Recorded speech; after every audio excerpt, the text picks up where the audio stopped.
আসসালামু আলাইকুম সবাইকে, আমি তাসিম অ্যান্ড ওয়েলকাম টু গাড়ি গল্প। আজকে আমরা খুব গভীরে গিয়ে হাইব্রিড গাড়ি টেকনোলজি নিয়ে আলোচনা করব। জিনিসটা হাইব্রিড টেকনোলজিটা কি, এটা গুরুত্বপূর্ণ থেকে এটা কীভাবে আসছে। সো উইদাউট ফার্দার ডিলে চলেন আমরা ভিডিওটা স্টার্ট করি। আসলে হাইব্রিড গাড়ি টেকনোলজিটা আসছে খুব বেসিক একটা বিষয় থেকে। যদি খুব শর্টলি বুঝতে চান দেন আমি একটা এক্সাম্পল দিই। আমরা সবাই সাবমেরিনকে চিনি, সাবমেরিন জিনিসটা চিনি। পানির নিচেও চলে, পানির ওপরেও চলে।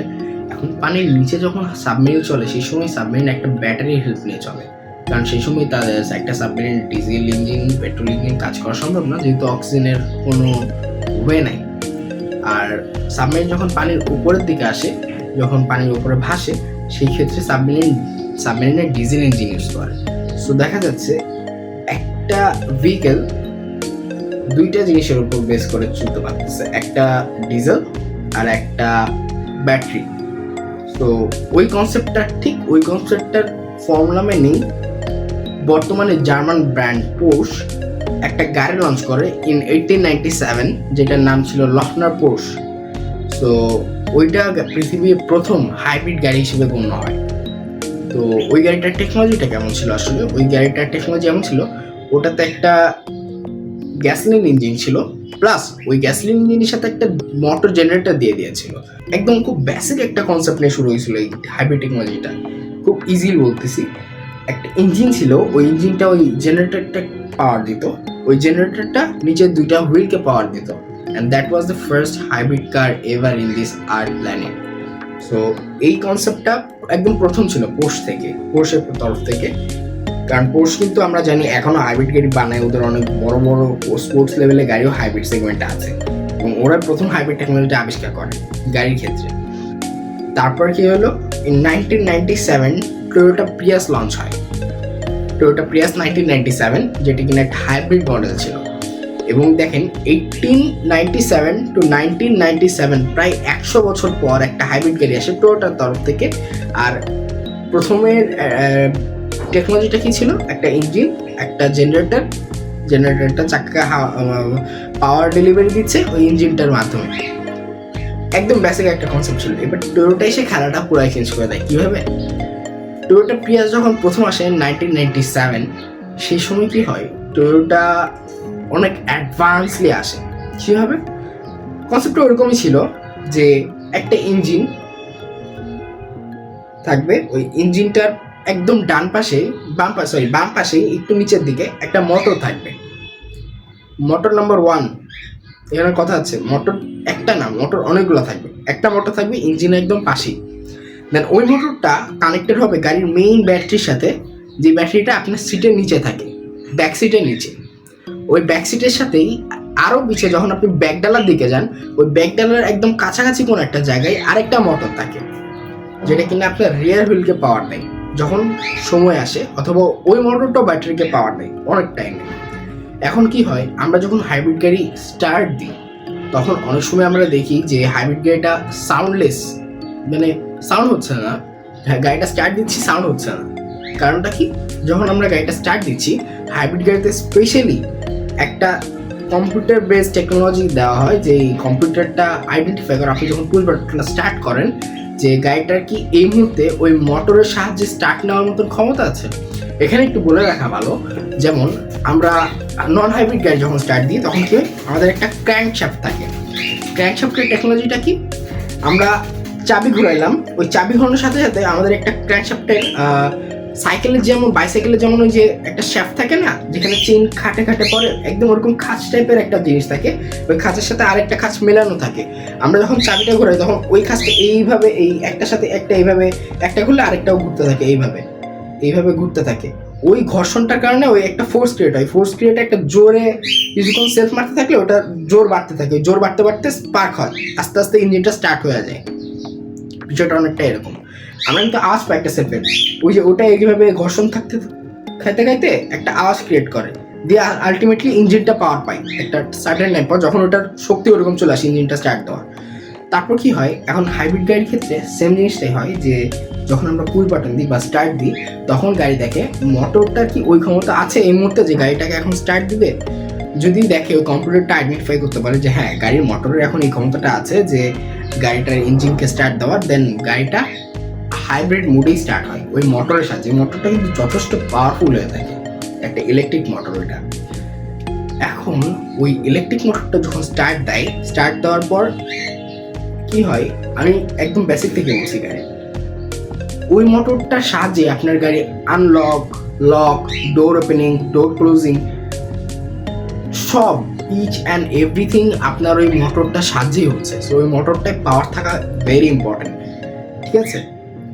আপনি গাড়িটা স্টার্ট দিলেন, মোটরটায় পাওয়ার আছে, যখন দেখবে যে মোটরটায় পাওয়ার লেস হয়ে যাচ্ছে, কম হয়ে যাচ্ছে আলটিমেটলি, তখন ওই যে স্পেশাল একটা কম্পিউটার সিস্টেম বানানো হয়েছিল ওই গাড়িটার ভিতরে, কম্পিউটারটা আইডেন্টিফাই করে যে এই মুহূর্তে ওই মোটরটা ব্যাটারিকে পাওয়ার দিতে পারছে কিনা, মোটরটা কি এই মুহূর্তে ওই ক্ষমতাটা আছে কিনা। যখন দেখতেছে না মোটরটা ক্ষমতা হারাই ফেলতেছে, চার্জটা হারাই ফেলতেছে, কি করে, মোটর থেকে ডাইরেক্ট ইঞ্জিন শিফট করে যায়। ইঞ্জিন যখন শিফট করে যায় তখন ইঞ্জিন যে চলে, ইঞ্জিন চলাকালীন ওই মোটরটা আবার রিচার্জ হইতে থাকে ব্যাটারি থেকে, ঠিক আছে? ওই যে পিছে একটা ব্যাটারি থাকে, ওই ব্যাটারি থেকে মোটরটা রিচার্জ হইতে থাকে। এবং তারপর কি হয়, এবার আপনি গাড়ির গিয়ার দিলেন, হ্যান্ডব্রেকটা মারলেন, গাড়িটা আপনি চালাবেন সামনে পিছে, যেভাবেই হোক আপনি গাড়িটা ফরওয়ার্ড নিচ্ছেন। সেই সময় গাড়িটা, কথার কথা আপনি হাইব্রিড মোডেই আছেন, সেই সময় কি হয়, আপনি গাড়িটা চালাচ্ছেন, আপনার গাড়ির ব্রেক চাপছেন, ব্রেকের জন্য যে প্রেশারটা ক্রিয়েট হচ্ছে, ওই ব্রেকের প্রেশারটা কাজ করে, টয়োটা কি করলো, ওই ব্রেকের প্রেশারটা কাজ করে ওরা এই হাইব্রিড ব্যাটারিকে চার্জ করার একটা ওয়ে বের করলো, যে আমাদের গাড়িটা এমন হবে যে ও ব্রেক প্রেস করলেও রিচার্জ হবে, অটো ব্যাটারিটা অটো একটা পাওয়ার জেনারেট হবে আস্তে আস্তে। সো এতে কি হলো, আপনি যখনই ব্রেক করছেন আপনার ব্যাটারি রিচার্জেবল হইতেছে, আপনার ব্যাটারি বারবার রিচার্জ হইতেছে। আবার আপনি হাইব্রিড মোড থেকে ইঞ্জিন মোডে, এটা খুব অ্যাডভান্সলি চলে যাইতেছে, গাড়ি নিজে বুঝে চলে যাচ্ছে যে এখন আমার মোটরে আমি চলতে পারবো না, মোটর চললে এটা ক্ষতি হবে, আমি ইঞ্জিনে শিফট করে যাব। এখন আমার গাড়ির অতিরিক্ত পাওয়ার দরকার, যে পাওয়ারটা আমি চাচ্ছি সেই পাওয়ারটা মোটর হইতে দিতে পারছে না, ওরা কি করবে, মোটর ইঞ্জিন কম্বাইন দেবে। মোটর ইঞ্জিন কম্বাইন না দিতে পারলেও ইঞ্জিন দরকার হলে একা দিবে। এইভাবে গাড়িটার সিস্টেমটা বিল্ড আপ করা হয়েছে। একটা বিষয় এখানে বড় একটা পার্থক্য আসছে, পোর্শ যখন প্রথম হাইব্রিড টেকনোলজিটা আনছিল সেই সময় কি হলো, জাস্ট একটা জেনারেটর, একটা engine and that's it. But Toyota যখন তাদের প্রথম হাইব্রিডটা আনলো প্রায় 100 বছর পর 1997-এ, সেই সময় কি হলো, ওরা 2টা মোটর দিল, যেটা কিনা রিজেনারেট করে পাওয়ার, রিচার্জেবলও করে উইথ ব্রেক, যখন আপনি ব্রেক চাপছেন।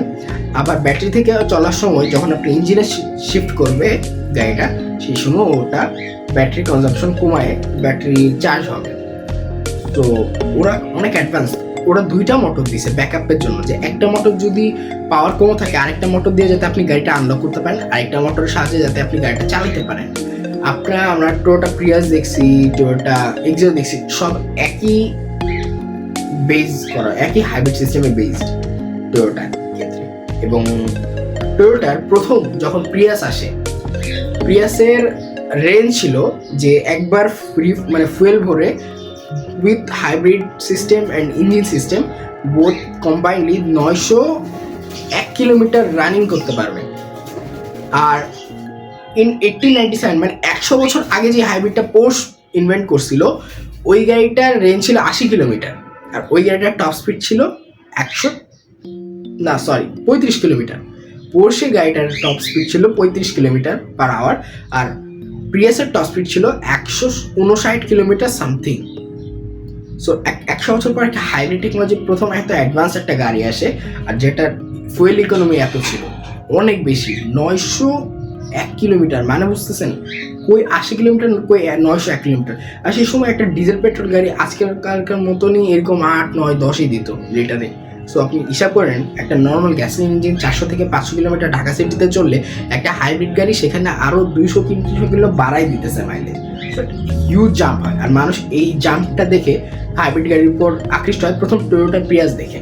দেন প্রিয়াস রেভলিউশন আসতে থাকে, ফেসলিফট আসতে থাকে, টেকনোলজিতে একটু বেটারমেন্ট আনার চেষ্টা করে, এইভাবেই আসলে হাইব্রিড গাড়িটার আসা এই পর্যন্ত।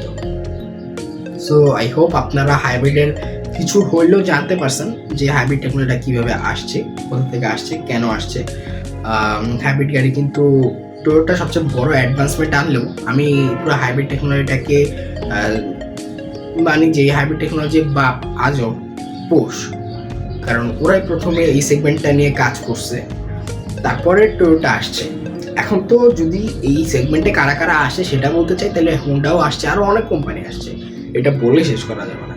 সো এখানে অনেক মার্কেট, অনেক কম্পিটিশন আছে হাইব্রিড টেকনোলজি নিয়ে। আর বর্তমানে হাইব্রিড টেকনোলজি খুবই কমপ্লিকেটেড একটা টেকনোলজি।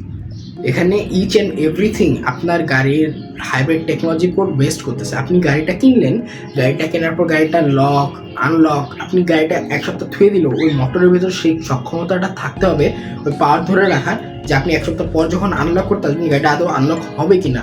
এবং টয়োটা এদিক দিয়ে অনেক সুপিরিয়র লেভেলে আছে অন্যান্য ব্র্যান্ডের দিক দিয়ে। ওদের হাইব্রিড টেকনোলজির পাওয়ার কনজাম্পশন এবং যেই ডিউরেবিলিটি এটা অনেক ভালো কনসিডার টু অন্যান্য ব্র্যান্ড। বর্তমানে অনেক ব্র্যান্ড আসছে যারা টোয়োটাকে বিট করছে, হোন্ডাই আছে, হোন্ডা ইনসাইড। ওই গাড়িটার টেকনোলজি নিয়েও আমি কথা বলবো, যদি আপনারা চান কমেন্টে জানাবেন। And thanks for watching the video.